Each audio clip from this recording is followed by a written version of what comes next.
Hey there! In today's video, we are talking about how do you break into grant writing if you have no experience. Maybe you've noticed that every grant writing job opportunity that's available says experience required.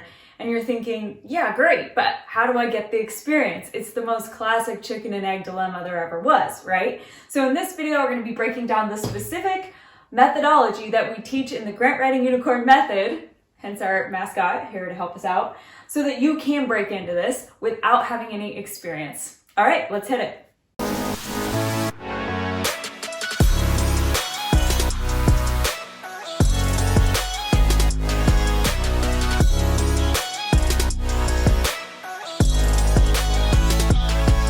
All right, so let's just talk about the reality. How are you supposed to be gaining experience in grant writing if you also already have a full-time job, right? And you've got kids at home, you have other responsibilities, but you want to make this career pivot and you can't land the job without some sort of experience, right? So that's what we're talking about here. And in fact, I actually grabbed a couple quotes from students that are in our program because I thought maybe this would resonate with you. So this is from Callie. What is the best way to gain grant writing experience as an individual when you're not already part of a nonprofit or a private entity? Good question. 2, this one came from Alyssa.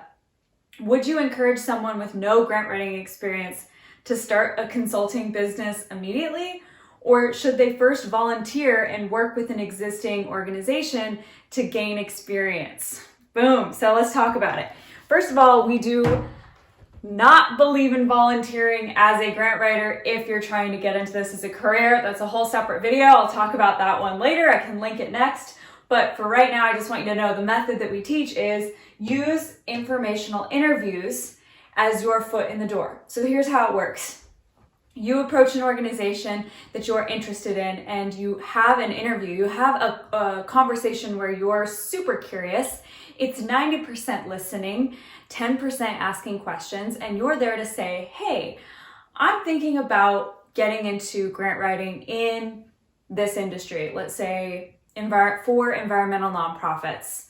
And I'd love to talk to you for 20 minutes to get a feel for if this is in fact the direction I'd like to take my career and get some advice from you. Can I have 20 minutes, right? That's all it takes. And so you have 20 of these conversations. And what you're also doing is in the conversation seeking, is there an opportunity for me to help this person out? Do they actually have a plan for how what grants they're pursuing this year? Chances are they don't. They're probably choosing them somewhat haphazardly, right? So we'll train you to be thinking about how do I understand what they need, see if there's a way to help, see if they even have good vibes, right? Maybe you don't even want to deal with that organization if it's not fun and energizing. So then let's say it is. It's really positive and you see, hey, I think I could help you figure out what grants to go after, just so you have a nice roadmap for the next 12 to 18 months. It's called a funding strategy. I could put this together for you. Is that something you're interested in? They'll say yes, right? Because you've already prepared to see that they do have this need, right? You're not offering it because they don't. And what ends up happening then you provide a proposal that says, I will provide a funding strategy for you. And basically it's sort of a foot in the door contract, anywhere from $500 to $2,000 is what you can charge for one of these. No grant writing is required. It's critical thinking skills and it's research. It's thinking about what legitimately are the grants that they should go after. And this is where funding strategy, also a whole nother topic, I'll need to link below. But basically the idea there is that you figure out what are the grants that they should be pursuing that present the best likelihood of winning. And often what spins out of that is that organization hiring you to then basically doing a contract amendment to then implement the strategy that you provide, right? So you then write the grants for it. So you just got your foot in the door and you didn't have any experience. Boom. So the beauty of this is that we believe you need to start freelancing, whether you want to land a full-time job or you want to go consulting full-time. And the reason is they'll get you to your destination. This destination can be whatever you want, but it needs to start with real world experience. And you don't get to open those doors, right? Unless you have some experience. And that's where using this informational interview method to then preparing a funding strategy, getting paid for that work, right? And then rolling that into doing some grant writing, right? So beautiful method. This is what we teach in the Grant Writing Unicorn method. The biggest, with slides, I go into this in way more detail. You can watch that. That's the training that'll be linked below. So that's highly valuable, and I really recommend watching that because the slides will make it click a little better. The other thing that's useful, breaking into grant writing, is providing peer support. So maybe you don't need to go carry all the weight of a grant application from beginning to end.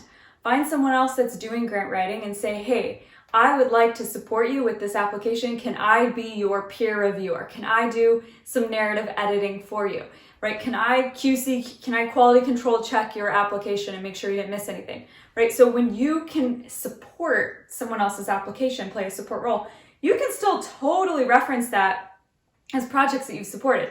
I have written $45 million of grants myself. I have supported over $200 million of other applications through other people I've helped, right? Because it was bigger than one person. There was a lot of people involved in making it happen.